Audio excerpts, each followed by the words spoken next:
Sr. Dr. Miguel Pereira Leite, em representação da Assembleia Municipal, Sr. Presidente do Supremo Tribunal Administrativo, Sr. D. Manuel Clemente, Bispo do Porto e demais medalhados, Sr. Vice-Presidente da Junta Metropolitana, Sr. Presidente da Câmara Municipal de Gondomar, Srs. Vereadores da Câmara do Porto e demais autarcas, Sr. Reitor da Universidade do Porto e demais autoridades académicas, Srs. Membros do Corpo Consular, autoridades civis, militares e religiosas, minhas senhoras e meus senhores. Por força da coincidência entre o dia 25 de Abril e a época de Páscoa, celebramos este ano um pouco mais cedo a data que ficou assinalada na nossa história como a da Revolução dos Cravos. Foi há 37 anos e constituiu nessa altura para quase todos os portugueses uma justa e nova esperança. Uma esperança que julgo ser de elementar justiça considerar como cumprida.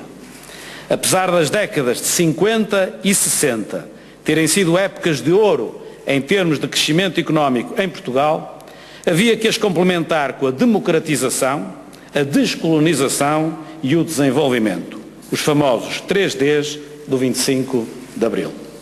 Apesar de todas as vicissitudes, de muitos erros cometidos e da tentativa de assalto antidemocrático ao poder por parte das forças comunistas em 1975, passados alguns anos, o 25 de Abril tinha cumprido a sua tarefa. A nossa sociedade era democrática e a riqueza acumulada estava mais bem distribuída. O processo de descolonização foi o que teve mais erros, mas ainda assim, e muito por mérito dos denominados retornados, Portugal tinha conseguido absorver de forma notável os milhares de portugueses que nessa altura se tinham visto forçados a abandonar as ex-colónias.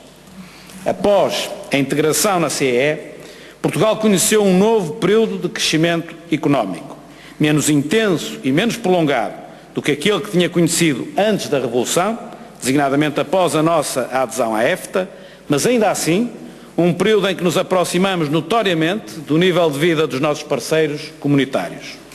Esse período conheceu um abrandamento no início da década de 90, em parte agravado pela necessidade de cumprimento dos critérios de Maastricht, para que o país lograsse entrar na moeda única ao mesmo tempo que todos os demais.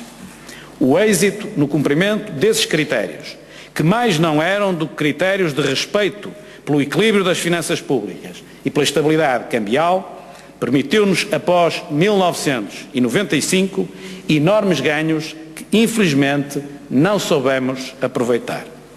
Desperdiçamos, do ponto de vista orçamental, o crescimento económico da segunda metade da década de 90 e o consequente crescimento das receitas fiscais.